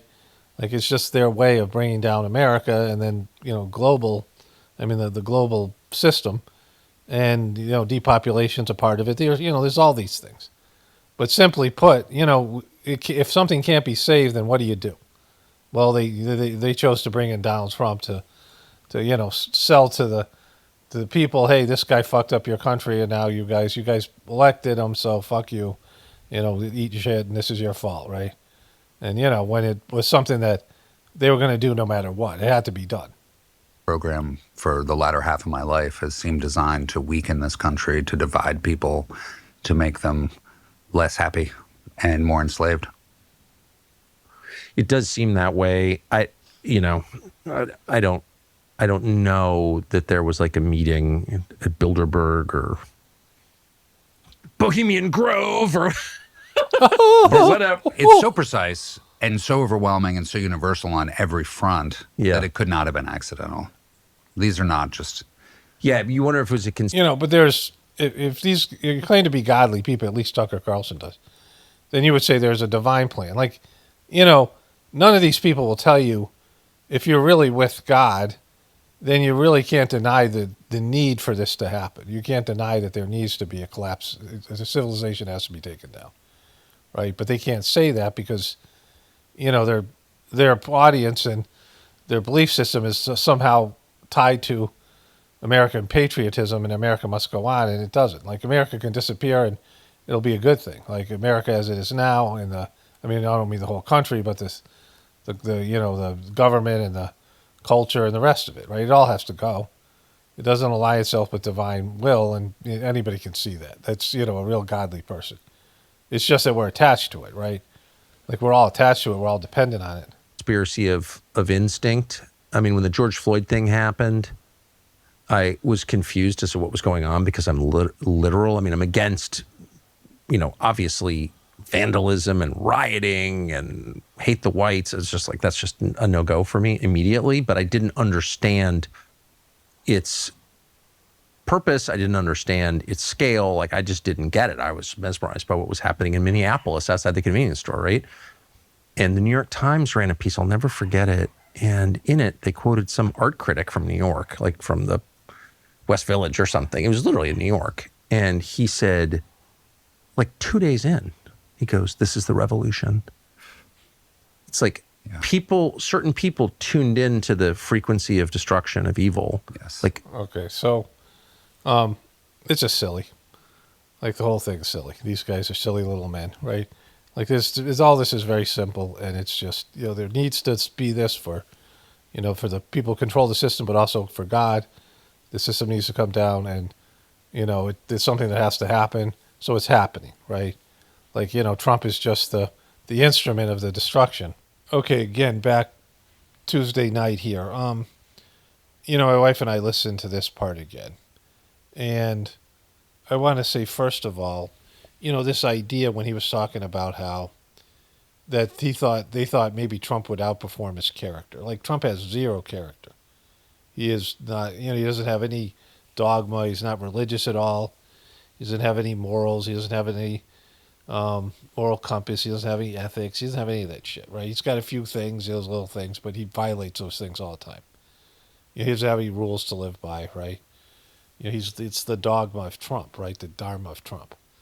So it would be okay if they were farmers in Iowa, or they were Amish people, or they were, some kind of, you know, innocent type people. But these guys grew up in a cynical family. Their dad was in the CIA.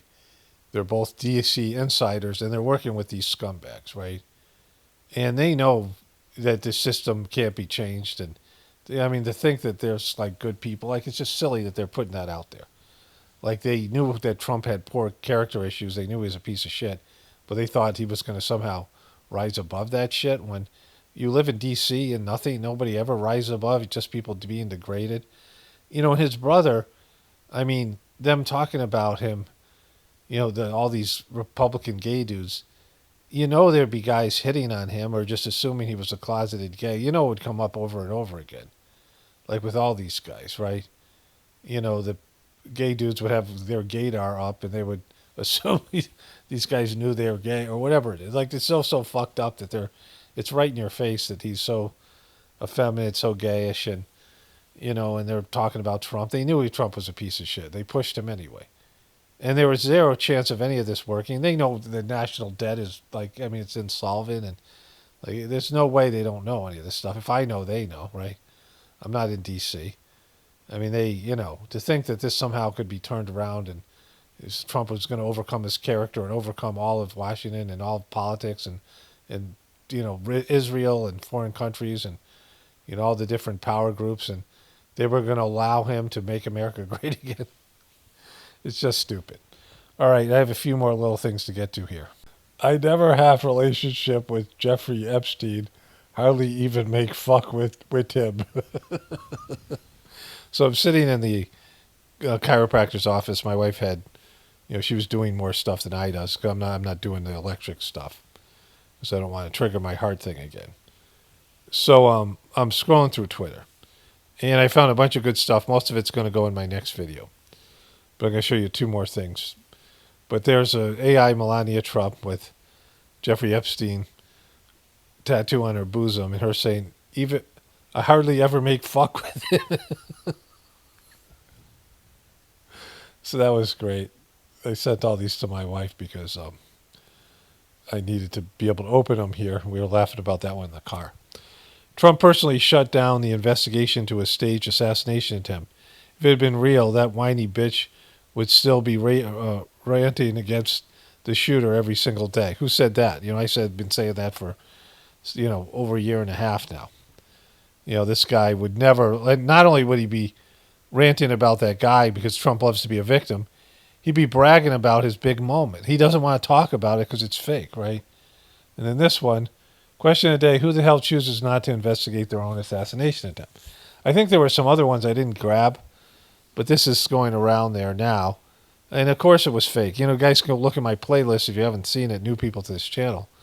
But I covered this extensively from day one and somebody else said it was WWF or WWE. I didn't grab that one because I didn't know I was going to be doing this, but this is what I said from day one, right? Not that I'm trying to take credit, but Jesus Christ, it was so obvious, but now you're getting around to this.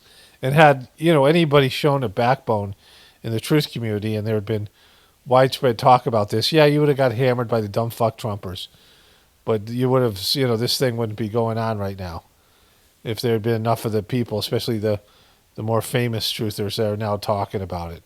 Or not truthers, but comedians and more, mainstream people that are now talking about it. If you guys talked about that then, Trump wouldn't have been elected, right? Because it would have been obvious and it would have been exposed because people would have been, looking at all it just was, it was there for the taking. I mean, it would have affected 1 or 2% of the vote in various places. Not that Kamala Harris would have been better, but, at least your conscience would be clear because you didn't get dumb fucked by this guy. All right, let me show you my my farm stuff, and then I have a voiceover. Okay, so a short little farm update here. I saw this rabbit when I was cutting the lawn. I'll show you that in a moment. Tulsi makes friends with a garter snake, kind of. And then we have hundreds of thousands of tadpoles in our pond. I'll show you that. Cutting the lawn, and there's a bunny just sitting here, 5 feet ahead of me. Big full-grown bunny. Come on, Bo, you gotta move. I mean, I had the lawnmower going on full blast. It's got big ass ears. I mean, the ear that bothers me, the noise. But I don't know what he's doing. He's waiting for me to get close, I guess. Come on, bro. You gotta move. There he goes. There's Tulsi. There's a garter snake. I've been waiting for Tulsi to get bit by snakes just so she knows she won't listen. Hopefully it'll bite her. Yeah, there you go. See, Tulsi, bad girl. Stay away. Nope, nope, nope, Tulsi. You don't want that. Nope, Tulsi, no. I'm gonna let her get. I'm gonna film it. I'm gonna let her get. Oh, it's beautiful. See it looking. Nope, Tulsi. No, Tulsi. No. Bad girl. You know, Tulsi is a, you know, a small little Papillon who thinks she's like a big ass dog. And she's, you know, basically fearless with these things. And she approaches snakes, you know, and I want to make sure that she learns with a garter or black rat snake or some non-venomous snake. You know, that won't hurt her really bad if it bites her. You know, they have teeth, but they're not. I've been bitten by both those things. No big deal. As opposed to a rattlesnake or a copperhead or something like that. We don't see a lot of poisonous snakes, but, you know, she wanders off oftentimes, and she's always finding stuff. She found a big-ass snapping turtle the other day. I didn't get a video of that, but it's on the other side of the fence. And our neighbors, must be in our neighbor's pond, and I think it might have been laying eggs. And it was, you know, I mean, good, big-ass. It wasn't a giant one, but it was big. And, you know, she, that would be problematic, right? Because snapping turtles are. So, you know, we got, she kind of learns when something gets her. So I'm waiting for one of these snakes to actually bite her. More often than not, they strike without striking. They're just trying to. This snake was actually looking pretty, it made its head look like it was a pit viper, and it, you know, sometimes they rattle their tails like they're rattlesnakes. But anyways, that's the garter snake in Tulsi. As you can hear the wind here, I'm going to just, you know, we built a little dock in our small little pond that we have. We have two ponds, and this is a big one. And there was lots of tadpoles showing up, and then you're going to see some big tadpoles coming to the surface. Like there's a big tadpole there. And we have tadpoles that are either leopard frogs or bullfrogs in their second year. This is their second year. They've made it through the winter. There are some dead ones out there, but we saw quite a few. And we were walking by the side of the pond the other day, and there were a bunch of them conglomerated by the bank.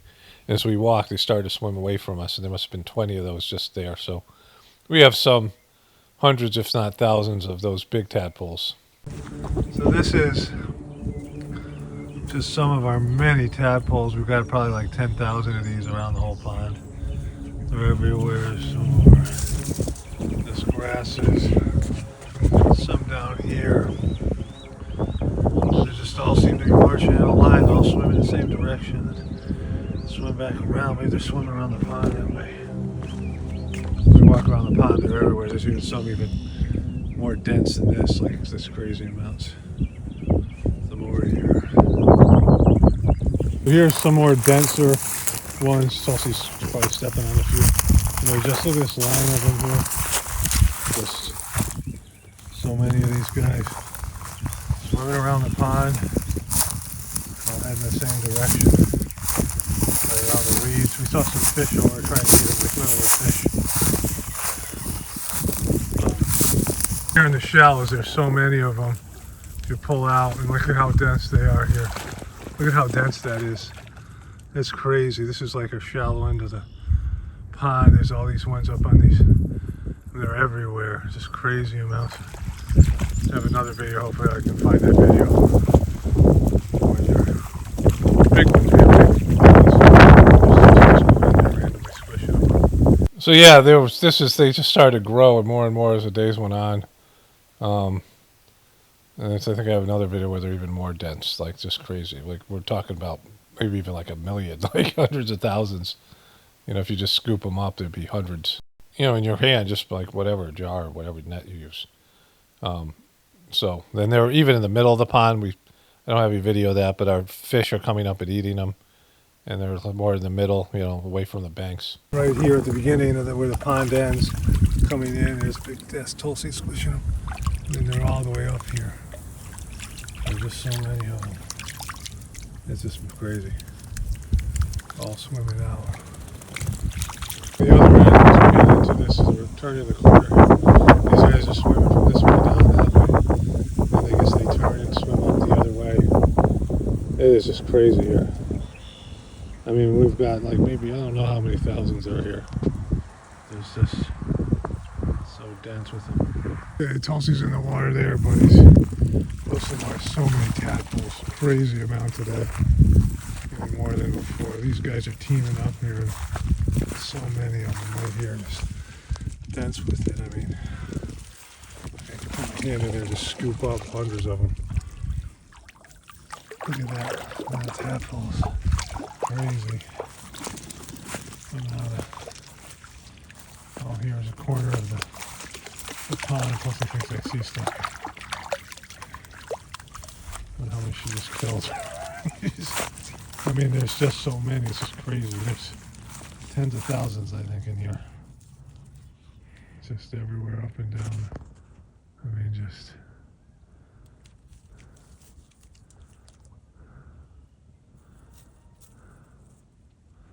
So many of them. Hi, buddy. Alright, it's crazy. Big pocket of them just all conglomerating over there. Also chasing frogs in there and then along here. It's kind of wet, squishy right here. There's these pockets all along here. And there's teeming with them. And this isn't, last year we did I did a video with toads, like we had a toad party. Pond party, I think my wife called it. And there's just all these toads in the pond trying to, procreate. We had hundreds of them. And then a couple weeks later, we had so many of these tadpoles that were, these aren't toad ones. We haven't seen the toads in here. So that was like in May. It's April right now. So this is a different bunch. Then we have the big tadpoles I showed in an earlier video that are from bullfrogs. And those are 2-year tadpoles. Those ones are, I have some in the small ponds, some here that are from last year, and they're just starting to get arms and they're starting to lose their tails and starting to breathe. They're coming up to the surface and breathing on the surface more. So we have all kinds of different frogs here. So I don't know what these are. We have a lot of the pickerel frogs that are great jumpers, leopard frogs, and then a variety of tree frogs. And then Tulsi's running around this pond. What do you think, buddy? And so, just crazy. Like, so we must have hundreds of thousands of tadpoles that come through here every year, and our neighbors have bigger ponds, or at least the same size. So, I mean, just this area, if these were all frogs, we couldn't even walk. There'd be so many frogs. But so many of these tadpoles end up being fish food, or, they don't make it to the, I mean, it's probably 1 in 100, 1 in 1,000, I don't know. But there's, I mean, it's just like all these little sperm-like, tadpoles just swimming out, and most of them aren't going to make it.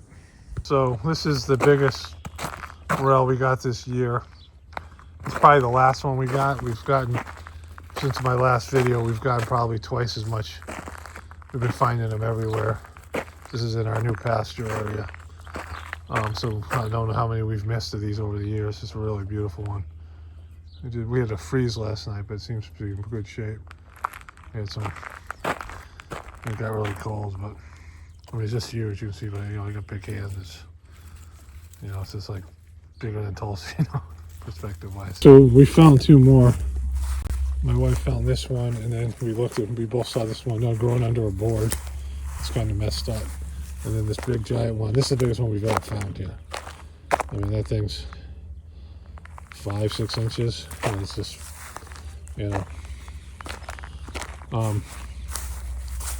but this is just, we thought we were done.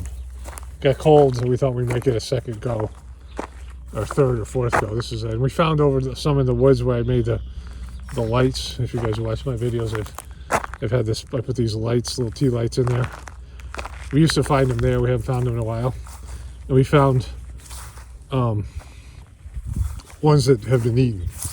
Like we found that where animal had eaten the top part off, but we found the bottom part. So there was 3 over there too. Yeah, that might be it. For the mushrooms, I got a voiceover here. Let's get into that for this year. But this has been the best year ever for the mushrooms. All right, let's move on here. Okay, so I want to get to some comments here. I'm going to actually go back and read the comments. Well, let me do the ones I have. And I want to say a little bit more about what I was saying earlier in the introduction.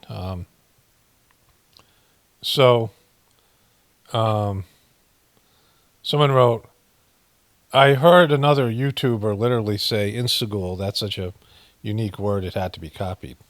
I was talking about how someone left a comment saying they hear a lot of the things I say repeated. And, some of that stuff is just people coming up with the same ideas. But Instagool is certainly something. I mean, I'm not going to trademark shit, it's just, I don't want to write on my gravestone. I coined the phrase Instagool. But it's catchy because, whenever I go to type in Instagram, I type in Instagool. Like, that's how I think about it. And other people, the same thing. Somebody wrote this. Hi, Paul. I want to say that you may have it wrong about the cut to Trump's ear. And I hope I've got it right in saying that 2 centimeters is almost 1 inch, which is quite a larger cut or piercing. I think you mean 2 millimeters, which is hardly noticeable. 2 centimeters, 20 millimeters would be very noticeable. Please correct me if I'm wrong. If so, very sorry for not believing what you have mentioned many times about the cut on Trump's ears. No, he said it was less than 2 centimeters. That's what the doctor wrote on the report. There was no cut. Like that, 0 is less than 2, right? I mean, there was nothing there. There was fake blood. And the guy said less than 2 centimeters. Because they knew it was going to be seen. The doctor couldn't say, hey, he's got a huge gash in his ear and then have no scar, right? And so, I said it over and over again. He said less than 2 centimeters.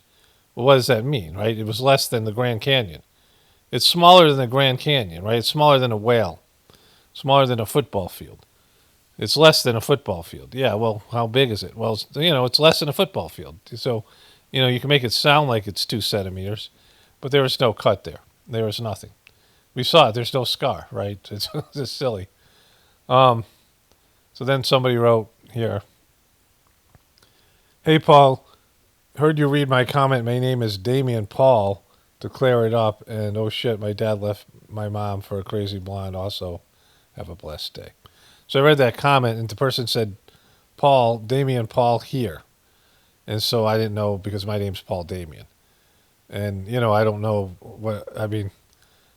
I couldn't imagine. My mom might have made me Damien. She took me to a movie starring the guy who was, if you've ever seen the show White Shadow. Ken, whatever his name is. And he played a priest named Damien who went to work with lepers who became a saint. Okay, my mom was Catholic. My brother said, he'll get beat up if you give him the name Damien. So she didn't. And somebody wrote, you should put more adverts in your videos, make it worth watching. I started to pick where I put the advertisements in. It's not that hard. And I forgot. Like, I just get away from things. I did like 3 days in a row, and then I just did it again.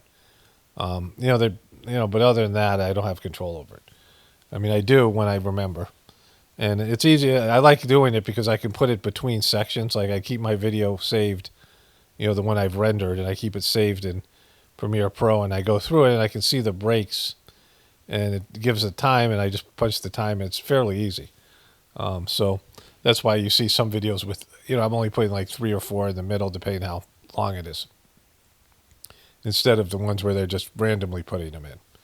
But, it's kind of funny the way the person worded it, sarcastic, but, I'm not like, if there's a lot in there, it's because I haven't, it gives you the option, but you have to look for it. It doesn't say how many ads you want in here. It just puts them in, and if you don't intervene in some way. Okay, so I'm going through yesterday's comments now. First comment is, thank you for your videos. You have no idea how much you give me and help me through my days. A lot of people feel that way, which is hard for me. You're praying for me to become a retard. Someone's saying what I said. I can't stand when narcissists claim to pray for people. great. I was talking about this guy was praying for me to go backwards in time and do that stuff. You know, I mean, people get things out of this, and that's great, you know, but I mean, I'm surprised about that kind of stuff. But, you know, I mean, the information that when I read the Sajmarg literature for the first time, which a lot of my things come from, the philosophy, it was, you know, I was so psyched. Like, that was my most enthusiastic time. Like, I'm happier now in some ways, but I am, whatever. So let me go through these comments. But I'm half reading them and half talking, and that's never a good thing. That's why I don't do those live feeds, because I would lose my train of thought all the time. But anyways, when I started the Sajmarg meditation, from the energy from the transmission, the effects of the cleaning, and then reading the literature, I was just like, oh, it just made sense. Like, the world made sense to me then. You know, the idea of samskaras and all these things I knew to be true. And it opened up things I had inside of me that were dormant, that were positive things, spiritual tendencies and other things. And, you know, that was my, you know, I mean, it's always good. It's always great when something's new, right? I mean, in terms of, like, that's the best time because, you know, when you first, like, do anything, drugs or like I went gambling with my buddies. It was the first time I did any sort of gambling. I'm not a gambler. I didn't like it. But it was two of my friends, and we went to the horse track. I mean, the Greyhound dog track. And we ended up winning like a couple $100, which was a lot of money back then. You know, I was in college. My buddy kept on saying, you can't beat three guys, right? Like, we were drunk. Like, we were pretty drunk and whatever. But you know, when you have your first drug experience of a certain drug, or you have usually, you know, or whatever it is, you know, like that's why they give you drugs away. Like, drug dealers would give you free drugs, and then next thing you know, you have to, you know, start committing crimes to pay for your drug habit, right? Same thing with gambling addiction. And so, you know, when you win the first time, you feel great, and then, you know, it sucks you in, right? And so that's, you know, things that are new are always there, and, you know, the beginning is always where you don't have the consequences, right? If, like, you had a really bad experience doing drugs, it would, you know, you build an aversion, or alcohol or any of these things, you build an aversion to it. And then, you know, but when things are good in the beginning, and then they, you know, they go south, they get shitty, or they just come with, you know, the baggage that everything comes with. Anyways, let's go back to the comments here. All right, somebody wrote this. Yeah, no, that's here. Here it is. My wife and I did the first 3 introductory sittings 2 weeks ago. There is most certainly something there. I was surprised that it worked through my phone, but somehow it seemed to. It doesn't work through your phone. It doesn't work through the videos, because it happens on the spiritual plane of existence. I don't know why the videos, I mean, you know, I record it. Like, I record the sitting. I turn the microphone off, but I record, you know, the energy. But it's not recorded by the fucking computer. It's like, it can't. It's just, the computer's not capable of doing something. The computer isn't capable of recording divinity, right? And this person wrote, I used to be a Christian prior to Sajmarg. I prayed to Jesus and asked him to find the true religion. That's when I found the meditation. I have so much more growth doing the meditation than I ever did in Christianity. You know, people are supposed to pray to God to find the right spiritual path. Even if you're born in a religion, you're not sure you want to leave the religion, you can pray and just say, what's the best thing for me to be doing? You know, what's the highest level I can reach? You know, because, you know, everyone has what's best for them. There's a wide variety of different models of different systems of divinity. And, you know, they all are whatever they are. Some are more about community, and, you know, it depends on what first person needs is looking for. But if you pray to God, you know, and ask the questions, the answers will come. Whatever the question is, you can pray to God and ask for an answer.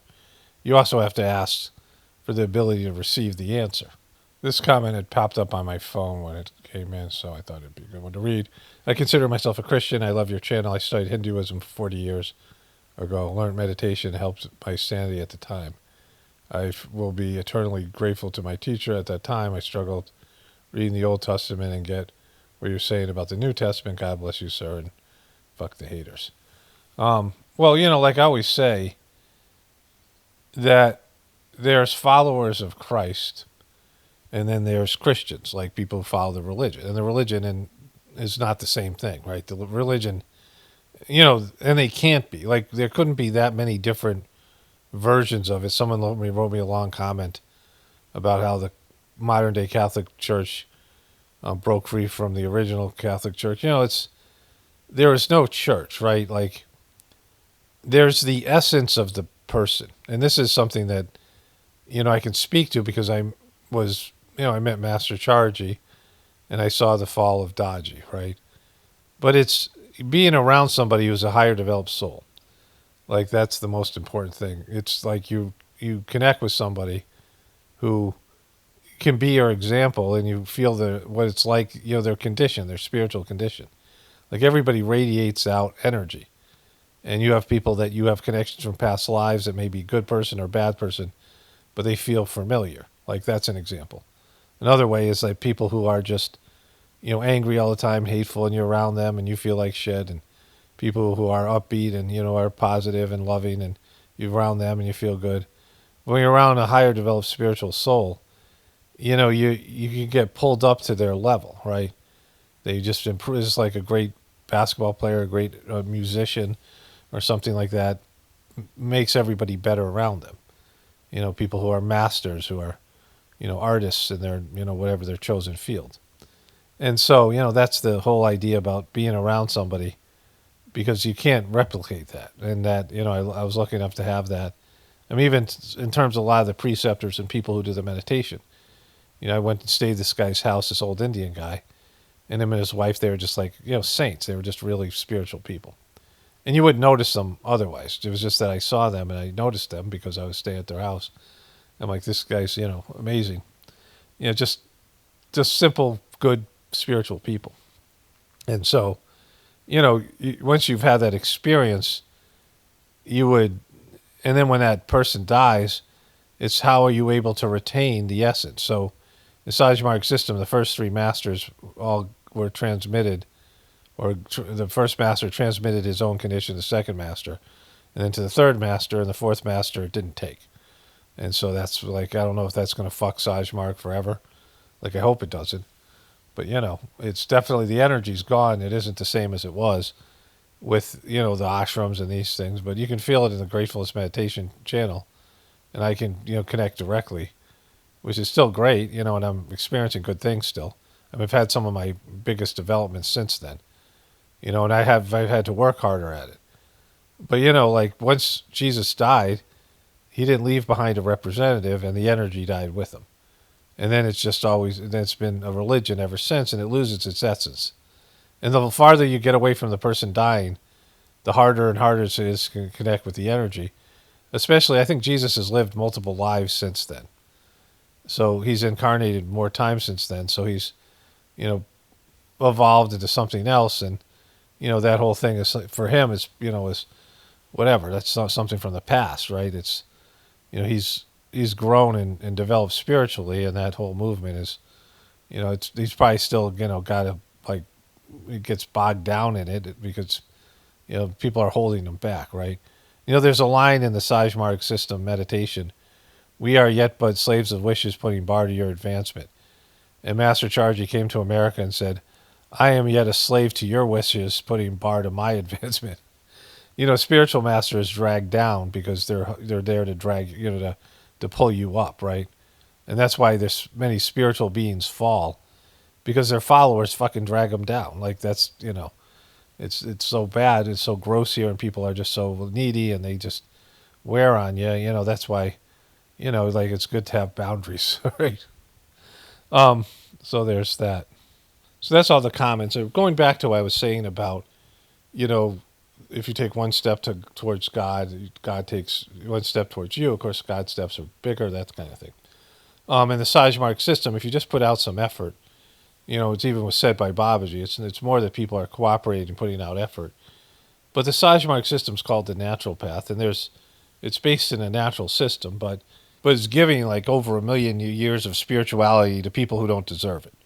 Because, if something doesn't happen here on planet Earth, we're fucked. And, we came from like a genetically modified test tube type situation. Like, the modern day human beings. And so there's tendencies, there's potential, spiritual potential, but people just aren't interested in rising up to it. So, the planet's going to be destroyed by us, or, we're going to destroy ourselves, or whatever happens.